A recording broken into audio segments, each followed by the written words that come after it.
Yo, yo, yo! What's up, everybody? How y'all doing today? We back, baby. I'm back. I'm back. Feeling much better. Versace Dragon, appreciate you stopping by, showing some love, my brother. Hope you guys are doing good. Hope everybody's been staying safe.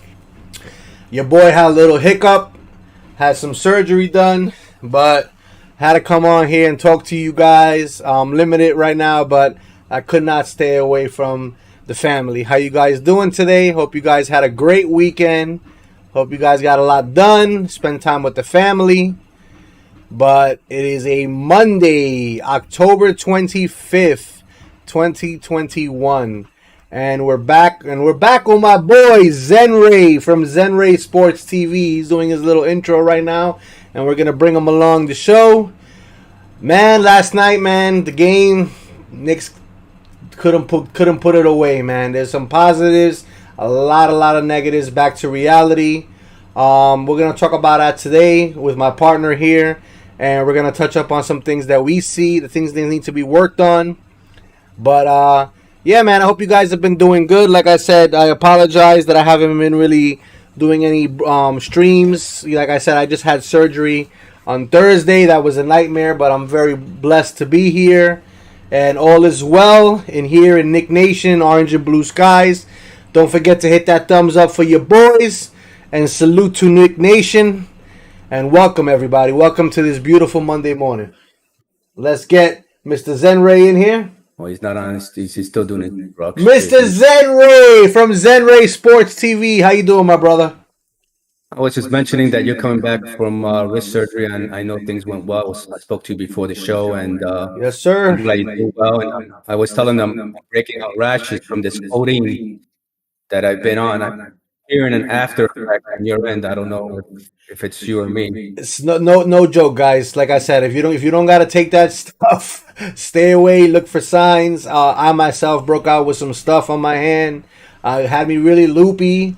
But I'm back. I was able to focus and still watch my Knicks on Friday and unfortunately last night.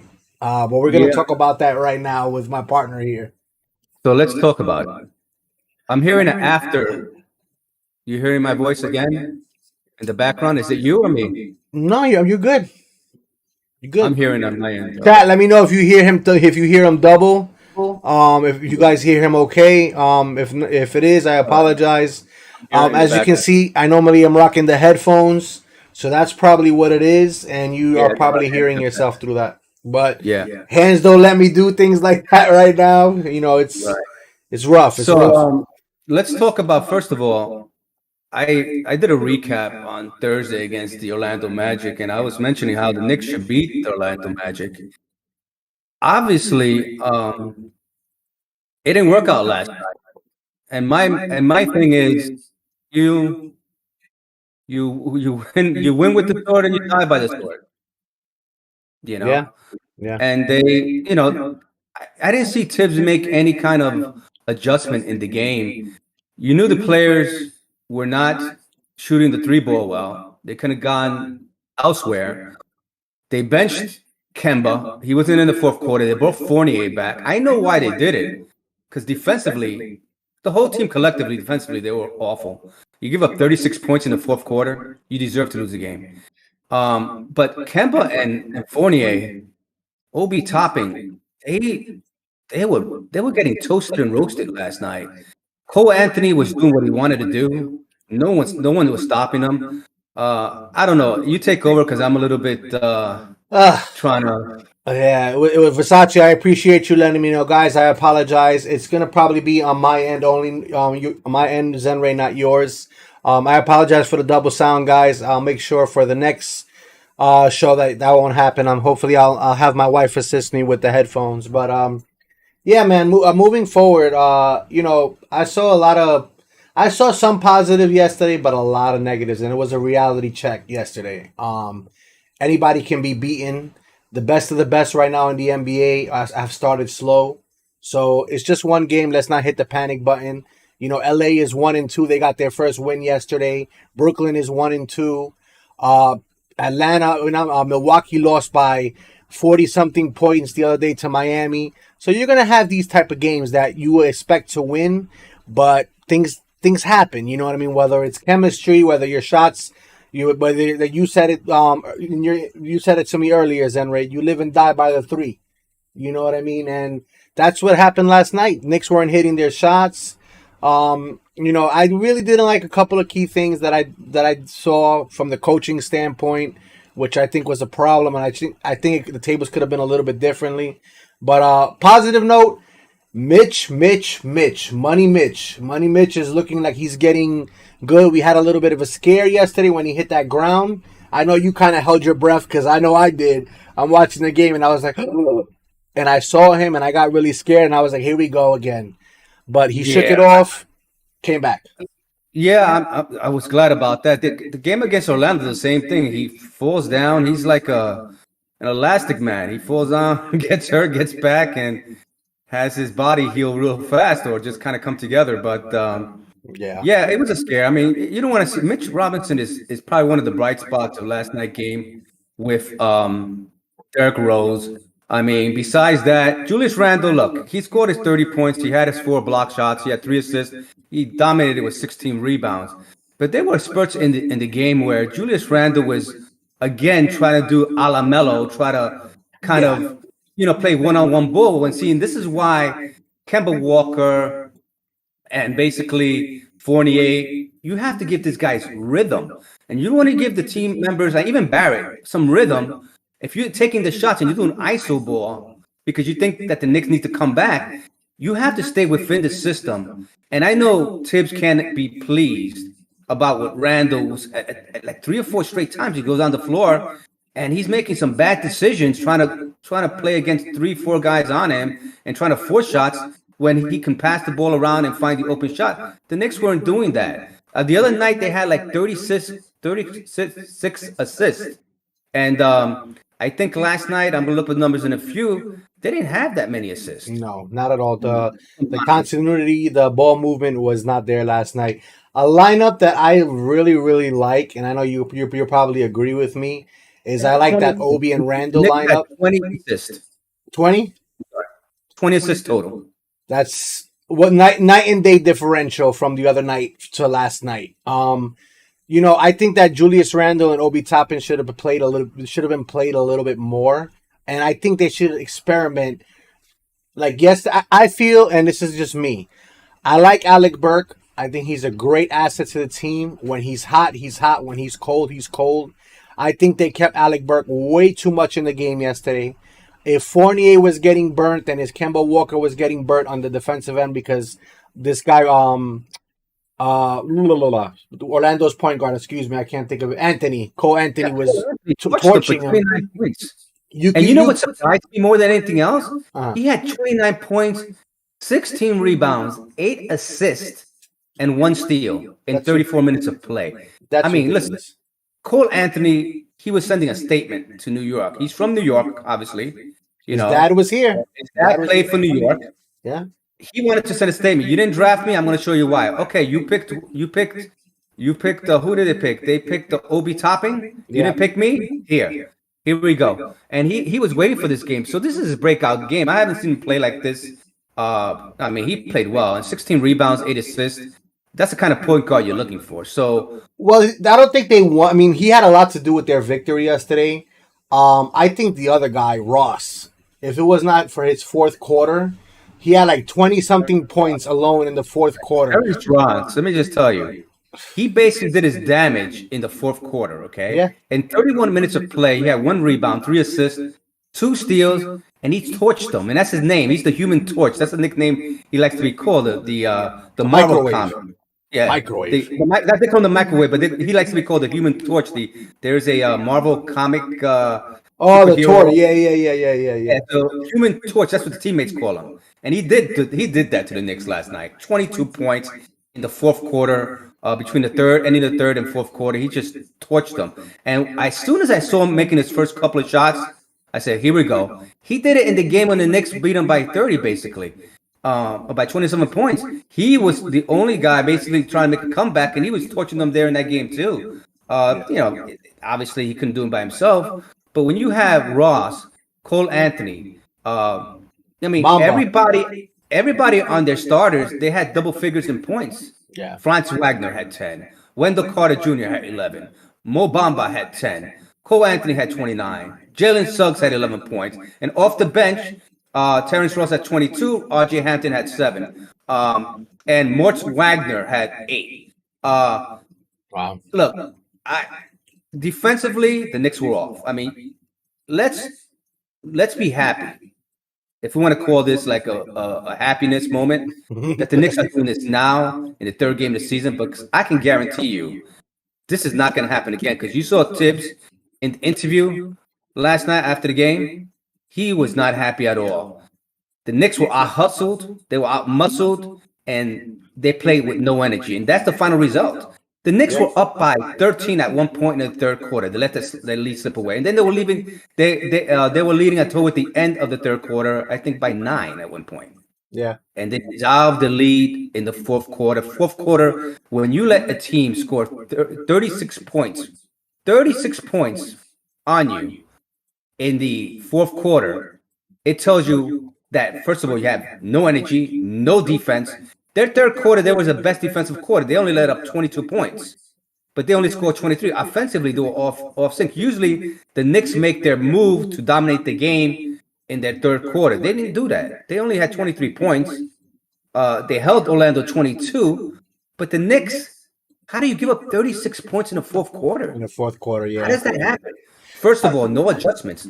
Tibbs made no adjustments whatsoever. Instead of having Randall being the main go-to guy, it should have been Rose. Rose was the only guy doing anything last night. Rose, in 28 minutes of play, had 5 rebounds, 3 assists, 2 steals, and 23 points. He was the go. If it wasn't for him, the Knicks would have been blown out last night. Blown out. And you know what? Like I said, I think Alex Burke got way too much playing time. And I know Fournier was getting torched, and so was Walker. And this is just me, I would love to see Derrick Rose as your point guard and let Kemba Walker be your shooting guard. And I know a lot of people are going to sit there and maybe even you and say, but he's getting torched by their point guard. Yes, he is. But when things are not working at all, you got to let Kemba Walker right now is not playing like Kemba Walker. I don't know if he's still stargazed of being a Knick or whatever. And I know he needs to find some chemistry with the team and everything like that. But when you're playing the guy 20 minutes, 18 minutes, 22 minutes, and then you sit him the third and practically the whole fourth quarter because he's getting torched, put him as your shooting guard and try that. You know what I mean? And that small ball lineup, I know it wasn't working. We were getting out rebounded yesterday, and defense was lapping. But that Obi Toppin and Julius Randle, I think could have done a little bit of noise. You know what I mean? Like, he needs to stop sticking with just Alex Burke, and he needs to, he's a good guy. He's, like I said, when he's hot, give that guy the ball because he doesn't miss. He's incredible when he's hot. But when he's off, like last night, he wasn't really doing nothing on the defensive end. He wasn't shooting. He wasn't passing the ball. There was times where I was watching him and he was just standing on the sideline looking at Julius Randle. Like, these are moments when coaching staff need to say, we need to make an adjustment. Something is wrong. Yes, that Fournier was getting beat, but you sit a guy for 12 minutes because he's getting beat on the defensive end, and then you expect him to come back and hit a 3 and try to, sneak a victory away. I'm actually happy we didn't win yesterday. As crazy as that sounds, because this is going to be a reality check, and Julius Randle said it perfectly in his post game yesterday. There is no excuse for the defensive effort that team played last night. Totally agree. And another thing, I quote Julius Randle: "We take this and we throw it in the trash, and we come back tomorrow and go to work again." I like that attitude. Good attitude. Randle has to kind of adjust his game a little bit. There's a lot of R.J. Barrett haters out there, and the last couple of nights doesn't help his cause, because in 33 minutes of play, he had 4 rebounds, 5 assists, and 12 points, that's mediocre at best. That's not a lottery pick, top 3 pick. He had struggled from the outside. He can't shoot the ball. It seems like between him and Emmanuel Quickley, Emmanuel Quickley is lost. I don't know. He had a good game, 16 points the other night, and he still was. I don't know. Emmanuel Quickley, I don't know. He's not he doesn't look the same as last year's Emmanuel quickly. But Barrett, he'll snap out of it. I'm confident he will. This is one game. It's easy to criticize these players now. But these are the keys. Barrett didn't shoot well. Fournier didn't shoot well. He didn't get an opportunity, obviously. Had defensive lapses last night, as the whole team did as well. What did Fournier shoot? 4 for 8? Fournier shot, I think, 4 for 8, right? Fournier had 5 rebounds, 1 assist, and he had 8 points. His shooting numbers, I don't have that now, but Kemba only had 3 assists and 10 points. You know, these are the guys you gave money to come here as free agents. They total 18 points. Let me just give you another stat, okay? Think about it. The Knicks lost by 6 points. The free throw, I mentioned it in my last show. Free throws, ladies and gentlemen. 17 out of 25 or 26. If you get these extra 8 points, you probably win that game last night. Well said. Okay. Yeah. I mean, it doesn't always work that way, obviously, because things happen along the way. And Obi Toppin got facial from Franz Wagner. Yeah, did you see that facial? Yeah, I saw it. Oh my! It tells you. I don't understand. Like Obi Toppin, when he plays, he can spring forward defensively. It seems like he has a hard time defending the rim. He's not a rim protector. That's not his game. But Franz Wagner. Wow. Listen, I'm still on that Obi Toppin train. I still think he's a special kid. When you see when the ball is rolling in the right direction and the team is playing well, you can see the kind of impact he has on a team. But he's not a shot creator. You can see that yesterday. We got these guys, Kemba Walker and Fournier, for shot creation in the offseason, and there was just no shot creation yesterday. Besides, like you said, you hit it right on the marble. If it was not for Derrick Rose, Mr. Fountain of Youth, who specifically said when Kemba Walker got signed, he's the starting point guard. But numbers are showing that Derrick Rose should be the starting point guard because the guy is playing exceptional. Scoring, passing, shooting percentage, defense. Right. He's in there because of defensive work that he's doing. But he's giving the keys to the city to Kemba Walker. So it's time for Kemba Walker to embrace that you are in New York, but you got to start producing because eventually, 15 games in, if you're still doing 8-9 points, for that we should have kept Elfrid Payton. Listen, Elfrid Payton defensively, I mean, you can knock him in every way, not passing the ball when he had to the pick and roll, and he had problems like getting the ball in the basket. But you can never. 2 defensive people that we lost that obviously Bullock is actually one, and then Elfrid Payton. I mean, those guys defensively change outcomes in the game, and these guys always hustle. But we're not gonna go there. I mean, we have to give these guys time, Kemba. But let me go over Obi Toppin. Obi Toppin couldn't shoot a 3 for his life last night. Well, most of the team could, but Obi was like chucking bombs, and he wasn't coming even close. He was 1 for 4 from the field, and he was 0 for 3 from the 3-point range. He had only 1 offensive rebound, 1 defensive rebound. He had 1 assist. He had 1 turnover. He had 4 field goal, no blocks, and he had total 2 points. Yeah.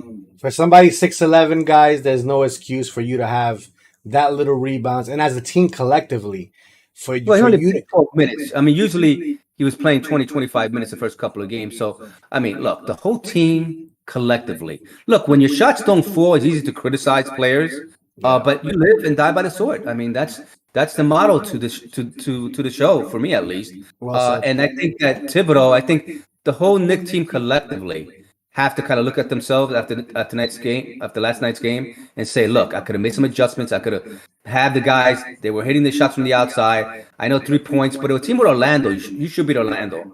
They have injured players on the roster, and this is a tough, gritty team. And this is a game that you should win. Why? Because Orlando is not in your league, and they came to play last night. And the only thing you had to do is make a few adjustments and drive the ball to the basket. Use Kemba to drive more. Use Julius to drive more. Get on the foul lines, even though they're not hitting the free throws.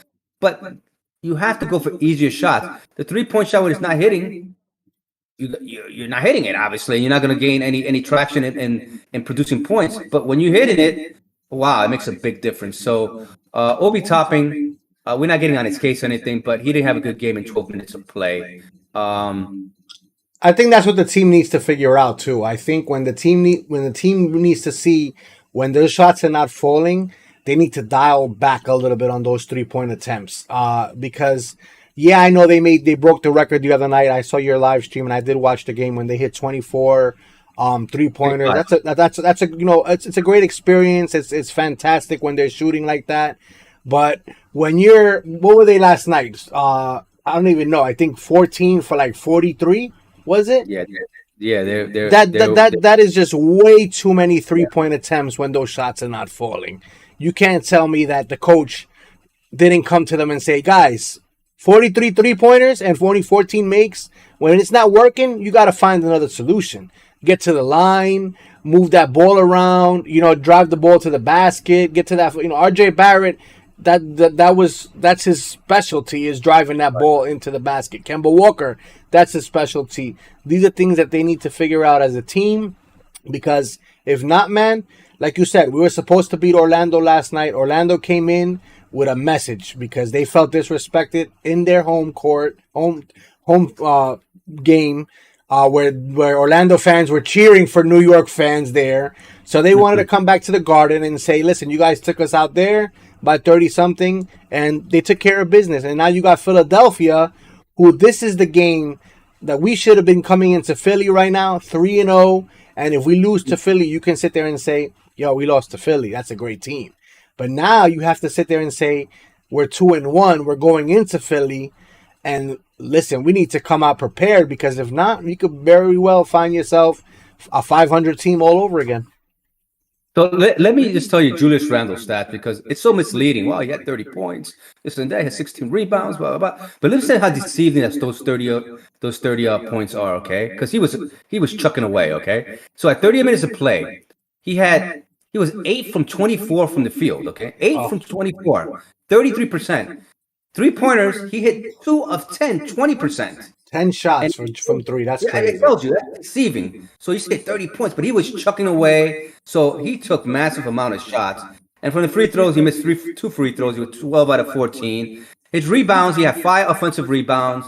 He had 11 defensive rebounds, a total of 16. He had 3 assists, 2 turnovers, 2 steals, 4 block shots, and just the shooting was bad, but everything else sounds pretty Julius Randle. It just shows you that. And this is the thing. This is when Randle has to know when his shot is not falling. Obviously, consistent at least. Get other players involved. He gets ball happy. He does a la Melo, like he wants to take the game over. and it's nothing wrong with that, because when it works, we applaud, and it's all good. But last night was not the time for him to continue trying to be a la Melo, because there's only one Melo, and try to take the game over. And Melo did that last night for LA. 28 points, shot 2 game-winning 3-pointers at the end of the game. Good shot. That's an example. I mean, I'm gonna go over the enemy stat line for a second, because Cole Anthony. Are we gonna question? Should the Knicks have drafted him? There's only one game. He had one good game, but Cole Anthony had an interesting evening last night. So far in 3 games, he's averaging 16 points a game, 7.7 rebounds. So I like the fact that he hits the boards. And he's averaging six assists in 3 games of play. Or make it 3 games of play. So basically, last night in 34 minutes of play, he was 9. That's how hot this guy was. He was 9 of 16 with 56% from the field. 3 points, he was hitting 55% clip rate, and he was 5 for 9. Free throws, he's 6 of 7. He had a solid game. He had 1 offensive rebound, and he had 15 defensive rebounds. Well, I can tell you why he had those 15 defensive rebounds, because a lot of the shots that they missed, the rebounds came out to the court to him, so he had a lot of easy rebounds in that sense. But still, he hits the board. Total of 16 rebounds, 8 assists. He had 1 turnover, which is big key. That's great. And he had 1 steal, and a total of 29 points. So he had an excellent game. He carried the team. And Ross at the end carried the team. So that's some good numbers. Remember we spoke about man, should we take a chance on Cole Anthony? I don't think the Knicks. I think that was the Knicks' last resort. If they traded that eighth spot and probably try to get Cole Anthony later on. But Yeah, remember, he was the 15th pick. So even if the Knicks traded that eighth pick in Obi, they would have to be in the 15th and lower to make that pick. And maybe we could have taken a chance on him, but obviously North Carolina product. He had a great first year with North Carolina. Second year he bombed out. And yeah, he's 6'3", 190 pounds. He still has room to grow. So I can see him. Look, I can see this player, Cole Anthony, being a special player in the league. So he's it's good. too early, He's young career ahead of him. Speaking of young guys, I would have liked to see Coach put in Deuce McBride and this other guy that we got in the draft yesterday for defensive purposes. Deuce McBride would have played defense. Yeah, he probably would have stopped Cole Anthony. Yeah, and, you know what I mean. I honestly, like I said, Tom Thibodeau is a great coach. Got these guys playing on another level. But like you said, I'm sure he's gonna go back and speak to his coaching staff, and they're gonna sit there and say, "What could we have done different?" Because that's what I would do. I would sit there and say, "Guys, what could we have done different?" And then from a coaching staff, they could have found other solutions rather than keeping Alex Burke out there and everybody getting torched. McBride could have come out, and he's known for his defense. They could have put him on Ross. You know what I mean? Things could have been. McBride could have gone on. I mean, he would have got his feet wet. But I think a tough-nosed defender like McBride and Quentin Grimes, you put him in, stop Ross and these guys, because they couldn't stop Ross. I mean, I don't know if the Knicks, they look tired, they look uninterested. I don't know what happened last night. But in the fourth quarter, when you know what it is? Sometimes this happens to a lot of NBA teams, and it happened to the Nets last night. It happened to the Lakers. Sometimes when you have big leads, or a substantial, not substantially, but they had 13 9-point lead, they think they can breeze by. They don't have to put no effort into the game. And that's what they did in the fourth quarter. They thought just alone they're going to come in and going to beat a team like that. But when you have a team playing hungry, as Orlando were playing last night, and you have players that want to send a message to the Knicks after being embarrassed in their own home court at the Amway Center, they said, look, we're taking this personal now. And each player on that team took it personal. And they beat the Knicks. They out-hustled them. They out-muscled them. And I think it's a learning experience. And I think, you mentioned that we're happy we lost a game like this. And the only reason we could say something like that is because you'd rather this happen now, the third game of the year, than happen it later on. Believe me, this is not going to happen again under the Tibbs administration. It's not going to happen because he knows, the team knows, and practice today, it's going to be brutal. You're going to see a lot of it's going to be free throws.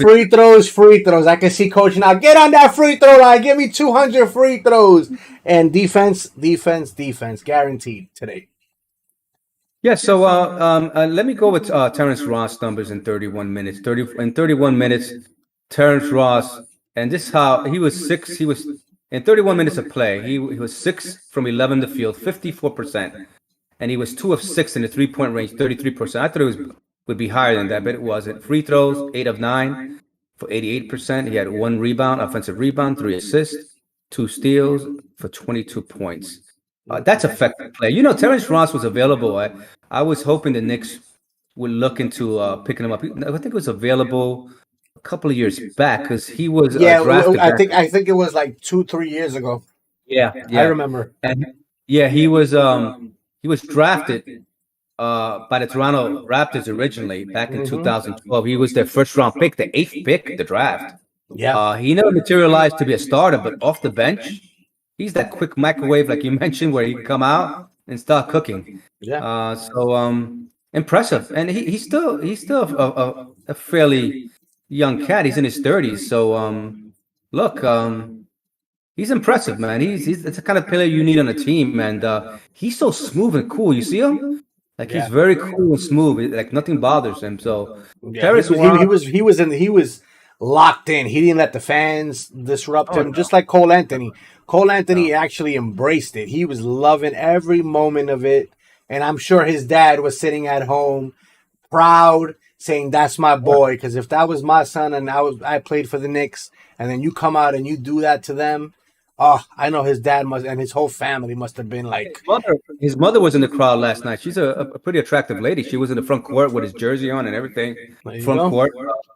So listen, I'm happy for the Anthony family because look, his father played here. He played with Ewing and Starks in these days. I remember, and he was a very gritty defensive player. Yeah, So I loved when we had him here. yeah. So I don't know what else you want to touch on. I mean, Just Mitch, keep doing what he's doing.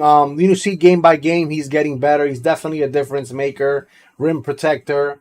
He had some blocks yesterday. He didn't have a great defensive outing, but he had some key blocks, some alley oops, and you can rebounds could have been a little bit better yesterday. I think he finished with 9, if I'm not mistaken. yes. So in yesterday's game, he was from the field 4 or 5 from the field was 80%. Okay, he didn't obviously those threes. To see the free throws, he was 40%, 2 of 5. Yeah, that's bad. Rebounds, he had 4 offensive rebounds and 6 defensive rebounds, total of 10. He had 1 assist, 1 turnover, 2 steals, 3 block shots. There you go. 3 block shots, guys. I mean, Right. we know no wins, no well. You were missed yesterday. Let's like I said, defensively, on the field, the guys got to lock down better. Interior defense is only going to get better once Norman's Noel comes back. I'll definitely don't see Taj Gibson getting any burn. Another guy, real quick, before we wrap it up. Don't know why we didn't see no Jericho Sims yesterday. That's another guy that I don't know why we didn't see him. Yeah, when Tibbs don't play players like that effectively, something happened in practice, something saw in the last game, and he wants to maybe sit down. And he said, since this guy is back from giving birth, Taj Gibson, he was going to just do a 2-man rotation and Mitchell Robinson. I think they kind of went in the game. I wouldn't say the coach was like underestimating the team. We just beat them by 27 points. We don't need to. We just go our regular guys and whatever. I'm not saying that Tibbs underestimated, but you needed to put some young life here. Even in the fourth quarter, when you saw them going down, why not ignite and bringing like a Quentin Grimes and McBride in just to bring energy? Those guys would have brought energy from the bench. And defensively, that's what you needed. You needed defensive stops, which the Knicks weren't doing that last night in the fourth quarter. So just imagine you would have put McBride and Quentin Grimes. That was never going to happen because, Tibbs coaches a certain way. And then you would have had other players in there and just have this ignited team come in, brought Fournier back. I don't know. You could have done so many different things, but it's good. It's easy for us on the other end, second guess and be that Monday night quarterback saying, "Oh, you could have done this, you could have done that." But look, Tibbs is a very, very intelligent man, and he's set in his ways. So this is a lesson in disguise, I would say. And like you mentioned, it's something that if the Knicks would lose, let them lose like this, so they can learn from the mistakes. Mark your calendars, guys. November 17th, Knicks versus Magic. Orlando comes back into town. Wow. Let's see what adjustments from now to then when we play them again and how we're gonna play them the next time. Because I know this left a bad taste in Nick Nation's mouth. So I know Julius Randle and these guys have this game marked in their calendar. If not, they will. And then when they come back to town, they're gonna say, Let's show them what we really are. Because although that first game came and went, like you said, I think they took it a little bit for granted because they were like, listen, they're young. We just beat them by 27. We're going to take this game too as long as we play mediocre. And every night you got to play exceptional if you want to make it in this league. Well, tomorrow night they play the Sixers at the Garden. Joel Embiid comes to town. So it should be interesting evening tomorrow. This is where I think the Sixers are in trouble in a sense. I mean, I'm not saying we're going to beat them. I think we could and should. But the Knicks lost a tough game last night. I don't think the Knicks are going to shoot as bad as they did last night. So I see a great game tomorrow. Ben Simmons obviously is not with the team. No. But Joel Embiid versus Mitchell Robinson is going to be a great matchup to watch. That's going to be interesting. We just hope that Nerlens Noel eventually comes back. Take your time, heal, because he makes a difference. Having another rim protector coming off. So guys like Cole Anthony and Ross and these guys, what they did to them last night, we just couldn't just drive down the lane, do whatever they want. But absolutely, let's see what happens. I think that's a big game, and after that, we play on the 29th at Chicago. That's another good game. Chicago looks good. They're undefeated. They are. I mean, it's still early. Like I said, guys, the The cream of the crop is started off slow, but it's only the beginning of the season. We're 3 games in, so a lot can happen after 15 games. So let's just hope that we're there and we straighten up our act. I totally agree. But Juby, it's nice having you back and heal and prosper and do all the great things you have planned ahead of you for you and your family. That's Juby the Tubi family above everything. I am Zen Ray, and it's a pleasure of being here. And hopefully, I'll be 100% by on our next show. And I want to thank everyone who's had the opportunity to see us this afternoon or early morning or late morning here out in New York. And Juby, welcome back. Thank you, brother. Appreciate it. See you soon. And let the universe enlighten you all with positive love and gratitude in your heart, knowing that the best is yet to come. Guys, Juby, pass my regards to the family. Heal that wrist of yours. Thank you, brother. You do the same. See you. The game is tomorrow. I'll see you. We'll do a show the following morning, which will be Wednesday morning, same time, same bat channel here. Sounds good. We'll do a recap. Okay? Sounds good. We'll talk soon, Juby. All right, brother. Have a great day, man. Peace. All right, guys. That was Zen Ray with Zen Ray Sports TV. Appreciate you guys, whoever stopped in tonight and showed some love. A lot of positives, a lot of negatives, things that they got to work on. And again, we're going to have another one on Wednesday, but don't miss tomorrow's game, 7:30 against Joel Embiid and the Philadelphia 76ers versus the New York Knicks. I'm definitely going to be watching it, and we'll have a live show on Wednesday. And hope you guys enjoy the rest of your Monday and Tuesday. Be well, be safe, and as always, family above everything. Be safe, guys. Peace.